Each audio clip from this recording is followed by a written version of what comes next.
Hey everyone, Dino Verone here with Real Talk Hockey. Welcome back to the nightly recap.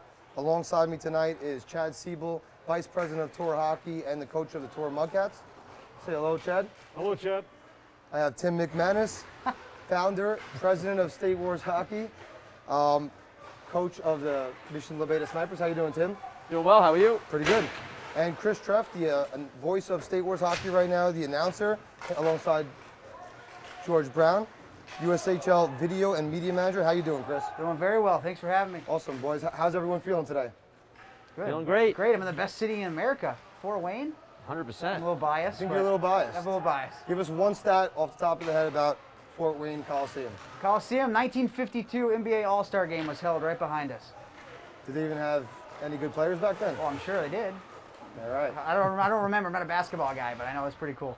Tim, this is an unreal venue for the pro tournament. I think everybody here is super impressed. Great job so far. What are you thinking of it? Yeah, I love it. I mean, you can't see, but I'm smiling ear to ear about this place. It's just an awesome facility. I think all the pro players and coaches and fans are loving it. And, always trying to raise the bar. Why not have the best tournament, the best division at the best facility possible? So. Absolutely. And Chad, you guys are looking pretty good in the tournament so far. How you feeling? I feel great. I mean, I don't have to do anything. Yeah. And the guys are coming together well. This tournament, right from the get-go of this thing, every game's a game. Yeah. Not one game can you come in and say, well, okay, this one's a little. Every game is a game, and it started right from the very first game. Everything in the standings got turned upside down. So, unless you're playing on top of your game, you're not going to win. Exactly. It's an awesome tournament so far. Absolutely. Yeah. Chris, you've watched the most games here out of anyone. Any lie that Chad told right there? Oh, no. I mean, we've had maybe one blowout, but even that game was close until the very end. And it's a tournament where every game is good and money's on the line. So you're not going to have a team that's eliminated and they're just going to come in and halfway it, knowing that they're either clinched or they didn't clinch. Like, money's on the line every single game. I don't think that's the big reason, but it also helps. But I mean, there's so many good teams, so many good players, best road hockey players in the world here. So obviously it's going to lead to good hockey, and it has, once again, like always. Best coaching too, right? Best coaching in the world, for sure. Two great coaches here. Tim, why don't you give us a little insight on what do you tell the guys before a game, after a game? How do you get them going? I mean, these guys are professionals already. They know what they're doing. So what do you bring to the table when you're coaching them? At this point, obviously, there's only so much coaching that goes into it. You're not practicing. You're not spending hours in the locker room before a game. We just talk about little things and just reminders about certain things we talk about. We talk about face-offs a lot and, playing good defense and the defensive side of pucks and, a lot about attitude and just being smart, just the little things just to try to be almost like a school teacher a little bit, keep everyone in line a little bit here or there. And you hope once in a while you could make a decision that'll work, but for the most part, it's going to be about the guys doing the right thing out there. Chad, do you want to piggyback on that? I find it hilarious because we're at the top level, and I think any coach at any level will kind of echo this, that we've got to tell these guys all the little things that you learn when you're younger. Hit the net. You still got to tell them that. Finish your checks. Don't swing around. All these things. That reminder's got to get reminded to them at this level, or they do their own thing. Yeah. So it's all those little things that Timmy's talking about. You got to remind these pros about, and I don't think it's any different at any level. You got to kind of. Some guys you got to say nice play. Some guys you got to say don't do that again. Definitely. I think also jump in there. I mean, you got to remind these guys a lot too that his team's doing well, we're doing well, and when you're winning, everyone's happy. Everyone's has a good attitude. No one's mad if they're not on the power play, and you got to just remind guys that hey, when we're struggling a little bit, when the going gets a little tougher, when things aren't going our way, let's keep doing what's working. Let's stay positive, and we'll get through it. And that's the one thing I like. I'm sure Chad will echo this. The longer games, usually the better team's going to win it, and you play it out. Just keep playing. It's a long game. I remember yesterday we had a game, and I looked up, and there was still 14 minutes left in the second half. Yep, definitely a long game. It seemed like it was already an eternity. Clock, it does leave a lot of room for teams to come back. And it's probably tough too for you guys because it's such a short tournament. Whereas, you talk about making adjustments or keeping guys happy. Pro ice hockey, they have 50 to 70, 80 games to make adjustments. No, If you this guys year. lose 1 or 2 games, then you're screwed, right? You have such a short amount of time. If somebody's frustrated, they have like a 2-hour gap before you play again. You got to get them happy again. So that's probably a little difficult. Yeah. That's what makes it harder, and that's why these guys that win do such a great job keeping guys happy. Such a short time frame. Chris, you've been watching a lot of games. What players have stood out to you so far during the tournament? Thing is, with this tournament, if we were to go over all the guys that stood out to me, we'd be here all night, right? Because there's so many good players. Defensively, offensively, so many guys that do so many great things. I mean, Clay Taylor's playing unbelievable between the pipes for the Tour Mudcats, as is Redmond. And the snipers, Jack Combs, always doing Jack Combs things. Brandon Hawkins ripping pucks, trying to kill people, going bar in on all these shots. I mean, there's so many good players throughout the whole tournament. It's hard to pinpoint just one, especially in a tournament that's so deep, right? We have our favorites, quote unquote, but the 8 seed could easily win. I think this tournament is very close. Some early losses. Now everyone's bunched up. So the 1 seed's going to play. Snipers might play the Pama Golden Knights tomorrow. That's a pretty tough game for a number 1 seed. How do you feel about how the competition has kept everybody close? Well, it's weird. We still have to play the Tour Roadrunners tonight, who are a very good team. And from what people are telling me, we're playing the Golden Knights no matter what. And it's kind of a weird scenario for us to be in now tonight. If these guys know that we don't necessarily need the win, but you still want to be rolling for tomorrow. And the Roadrunners, I'm assuming they need to win to get in possibly, if Connex wins, I think. So they're going to be coming hard. So it's just a weird dynamic for us. But yeah, to play, some people might think us and Golden Knights would be the finals in this tournament coming into it. So to be So what playing in you're the really quarterfinal. saying is if you lose tonight, it's all coaching because you didn't do your job well. 100%. All right, okay. Yeah. That's what he's saying. Yeah, I heard the same thing. That's what I tonight, picked for up. sure. Chad had to bring an assistant coach on this just to win some games. I did see Tom Bruce out there helping you. Yeah, Oh, Tom. yeah. Tom was out there By tonight. default. He hurt his finger yesterday. He's sitting out today. Those Long Island guys are a little soft. He's a St. Louis guy these days. I got to jump on this because when you got a guy that's been playing these tournaments for, I can remember 20 years ago playing against C.J. Yoder back when I played. Oh, and is C.J. Yoder? He's like heard of him? almost leading the tournament in points. I know. 45 At one years point, old. he was leading it in goals until I Jack don't know. Combs got a bunch. Yeah, that's because the refs I heard him yell "shoot" from the bench once they gave him an Yeah, assist. yeah. So CJ's points might be, we- you have to question Well, I don't know. those. We have the evidence because he's scoring goals left and right out there. Just standing in front of the net, no one can. He's all the a practice tour, on the tour rink. guy, so I might have to be a little biased on that one. But I just think it's awesome when you get that kind of commitment from a guy like that. A 45-year-old. Yeah, I love when CJ scores. He gives that oh shucks kind of look to you after he Like he's never scores. scored a goal exactly. Yeah. Another great guy that, him and Greg Thompson, both very similar in their approach. I ask Greg who's the best, he says CJ. I go to CJ, I ask him who's the best, he says Greg.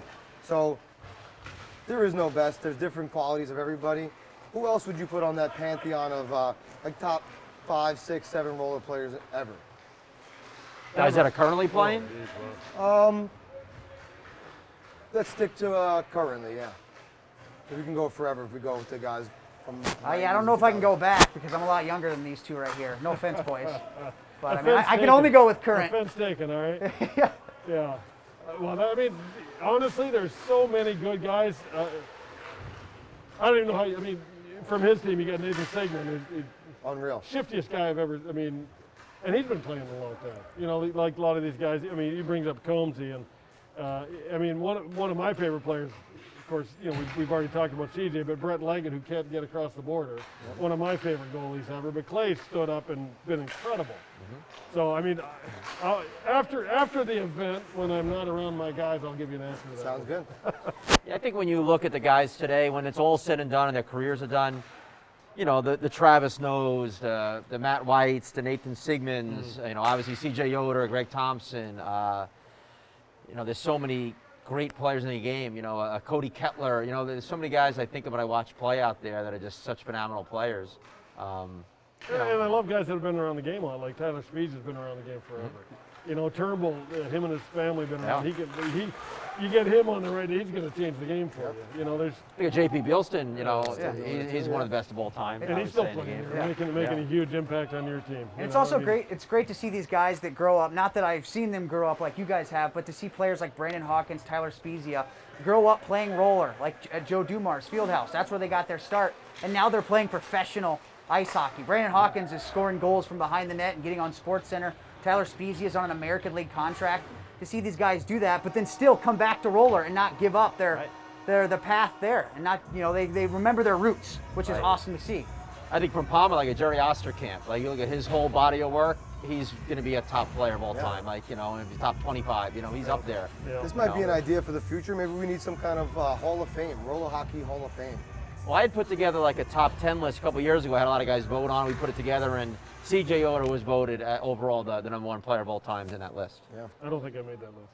No, you didn't No, I make it? didn't make that list, yeah. It was I'd rigged. make other lists. No, it wasn't right. That's true. All right, so boys, let's get into a couple things you do outside of State Wars. We have Chad. You're Vice President of Tour Hockey. You have the new Volt line. Tell us a little bit about it. You know, from our standpoint here at Tour, like all we are is about roller hockey. That is our roots. As roller hockey goes, so does Tour hockey. We don't do anything else, and that's kind of the focus that we do. So we've created a skate in the Volt series that's going to complement our current line, which is called the Code series. So we have a Code in the Volt. One's all 80 set up, and one's an 80-76 set up. So if you're kind of like, for me personally, I think an all 80 setup is just the best setup you're going to have. You're going to have the best of both worlds. But a lot of people are really sold on the 80-76 kind of deal. So wherever you want to go, those are kind of our two lines, and we've really re-engineered completely, you know, bottom of wheel to top of the heel. We've redesigned the thing, and it's out of the box comfort fit, and it's made for roller hockey players by roller hockey players. And we've got a lot of our guys on the Mudcats give us all the inspiration for what we're looking for, and they're doing all the testing. Testing out the Yeah, rink. so we're pretty proud of it. It's been a fantastic it's been the best introduction we've ever had of a skate line this year. Awesome. Yeah. And I haven't had one player that's put the Volt skate on that hasn't said this skate is amazing. Like normally you have guys like, oh, this is okay. And I'm not just saying this from a biased perspective, but every single person that's put that Volt skate on has been like, this is incredible. Yeah. So I think we hit a home run because you're kind of experimenting with some new stuff, Chad. And you know, it worked out. It was a home run for sure. And we're proud on the State War side. Tour hockey has been part of us since day one in 2005. So it's they're a staple in the sport. Been around. So Tim, tell us a little bit about what you're doing in quarantine. You guys had a glass half full productions, doing a couple podcasts. Talk about that a little bit. Yeah, we got into the pod world a little bit. You know, had to make GT work for his money. You know, he's getting paid to do nothing for a while, and that also got me out of the house or downstairs in the office waiting for the wife and kids for a little bit to do the podcast. So But he loves you. Yeah. You know. That was a nice escape, but it was fun. You know, I thought we got better as it went along each week, and you know, we had some great guests on. You know, Chad was one of our guests on. Treft was a guest on at one point, and you know, it was just a lot of fun. Talking about the history of the sport. I think a lot of guys were home from work, so they were tuning in and watching it. They liked the work we put in with the videos and the old pictures and the history. So it was a lot of fun, and we were just trying to give guys some positivity during a tough time. So Chris, you've been the USHL video and media manager for a year now. Tell us how you got the job and a little bit about it. Well, I mean, it kind of came out of nowhere. I left the Gladiators and the ECHL. I was being the broadcaster there and doing a bunch of media stuff, and the USHL thing just kind of popped out of nowhere. Wasn't sure what I was going to do last season, and ended up taking that gig, and it's been great. I pretty much just watch hockey and make cool graphics and videos. I mean, it's not a bad way to make a living, but it's a great league in the USHL. Obviously, it's a great hockey league. We know that. There's 53 players drafted in the NHL out of the USHL last year, but it's nice because we're working on the league side of things. We can focus on hockey and try to grow hockey in the United States. And so that's different from when you work for a team. Well, first off, I'm not frustrated when we blow a lead late and my girlfriend's mad at me because I'm, you know, ticked off for a whole night. But we focus on hockey and not ticket sales and not trying to, you know, just make money. So we're focused on growing the sport, which is nice. And there's a ton of roller hockey guys in the USHL, so it was great to see those guys all around. Jared Westcott playing out here. He won the Clark Cup in Sioux Falls 2 seasons ago. I mean, it was just great to see it all kind of run together with my roller hockey world and the USHL and being able to try to grow the sport, because that's what I've wanted to do since I was, you know, came to my first game in this building when I was 18 months old. And ever since then, I've been obsessed with hockey. So to kind of tie it all together, it's been great. Yep. Tim, tell us a little bit about the Pama Pro Cup. Well, first off, I think he just bought it so he could win it a bunch of times, right? So I think his that team was- is the most that was the represented team on background. 3 championships already. He's looking for a 4th.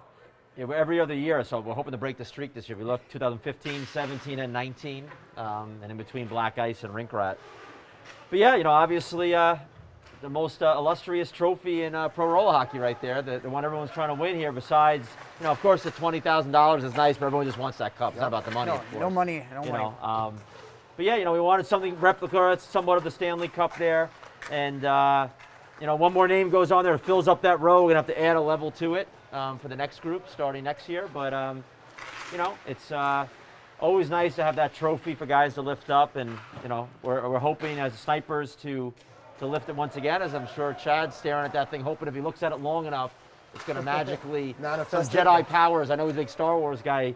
You know, who could pull that towards him to raise it for the Mudcats. That's what it takes, you know. Well, you said glare. I was confused. Was the glare of the thing Hey, or hey, the glare of his? hey, Oh, hey, yeah. Fellow We knew that was Bulldogs. coming. All right, Dino. That's right. Hair's a little overrated. Yeah, what do you need it for? I don't know. I see someone in tour getting furloughed after this thing here. I don't know. Well, boys, this was a pleasure. It was a fun time. Thanks for coming. Thanks for being a part Thank of you, this. Dino. It was awesome. 3 bosses in the roller hockey game, a big reason why the sport is the way it is today. Thank you very much for coming on. Thanks, Thanks, Dino. Dino. Thank you, Dino. You never Appreciate look having better us. to me than you did Then tonight. covering half my face. Yeah, thank you. So, thank you everyone for tuning in to Wheel Talk Hockey's nightly recap. Stay tuned tomorrow for the playoff championship edition. This segment of Wheel Talk Hockey has been brought to you by Rink Rat and Gold Hive Media. Create, capture, conquer.